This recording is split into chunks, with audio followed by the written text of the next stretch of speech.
Hi, hello everyone. Welcome back to my channel. Today I have come with a new topic, that is a poem written by Bradstreet.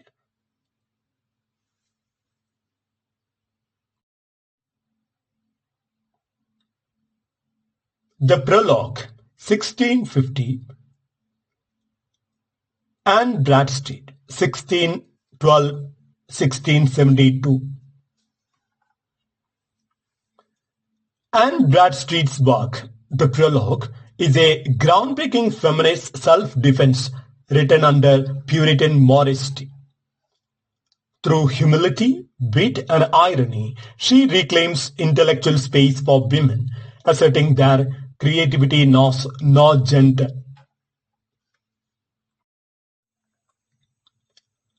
Date of composition and publication: written around 1650. Published in 1650 in her collection, The Tenth Muse lately sprung up in America. Background and inspiration: written in a period when women were discouraged from writing or being intellectually active. Anne Bradstreet composed this as a preface to her poetry collection to justify her right to write and express her artistic vision despite being a woman.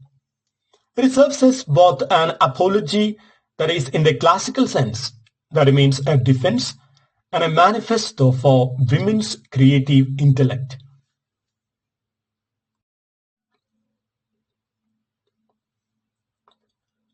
Summary of the poem.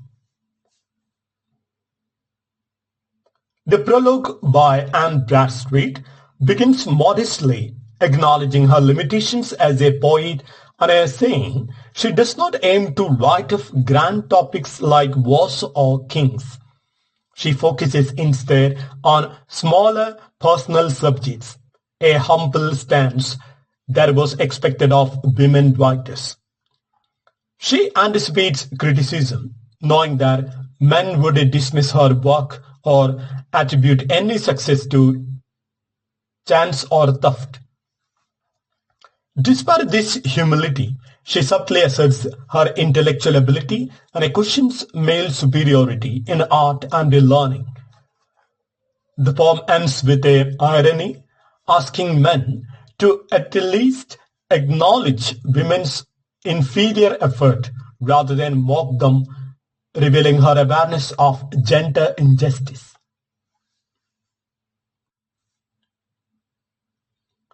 Themes expressed in this poem, we can see gender inequality, challenges male dominance in art and intellect, women's voice and creativity, argues that women too have a talent and a right to self-expression, humility and irony. She uses modesty as a rhetorical weapon to highlight injustice. Art and recognition reflects on the difficulty of women gaining recognition in a patriarchal society.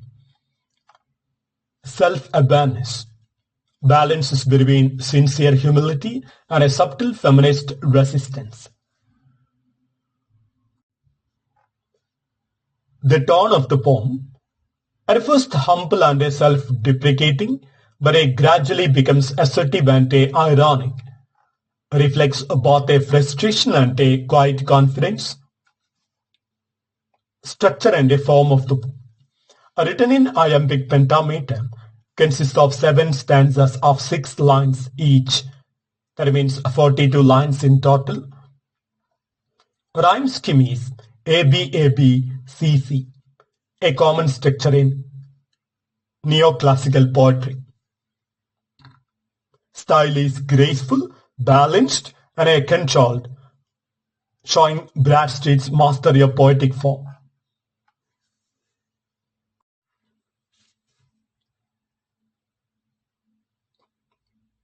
Now let's discuss the important lines and the meanings from the poem, the prologue. To sing of wars, of captains, and of kings. And Bradstreet notes there, grand themes are reserved for men. Let the Greeks be Greeks and women what they are. Ironically, comments on fixed gender roles. Men can do best and women know it well. A modest line that subtly mocks male ego. And a grand small acknowledgement of ours requests minimal recognition for women's artistic effort.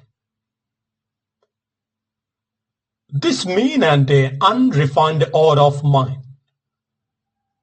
Here she compares her poetry to unpolished metal, implying potential despite refinement lacking due to social restrictions.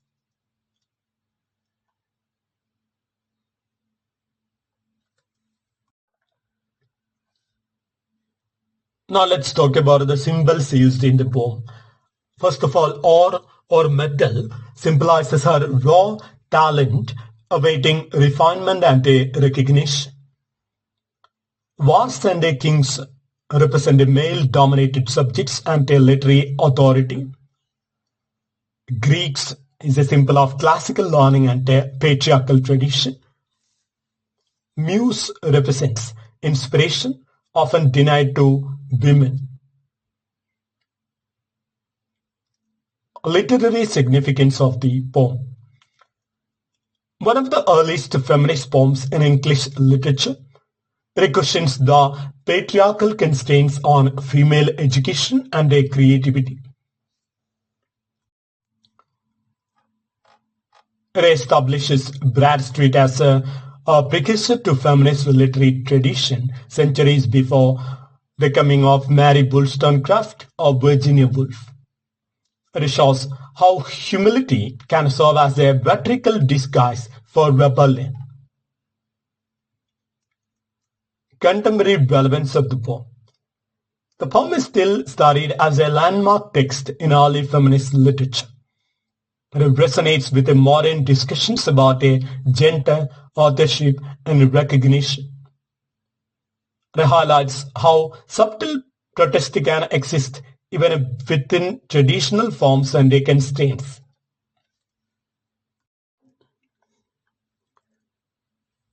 Critical interpretation. Critics view it as a self-conscious negotiation between submission and assertion. The poem shows Bradstreet's awareness of the double standard faced by women in art. Her modesty is not a weakness, but a strategic literary stance.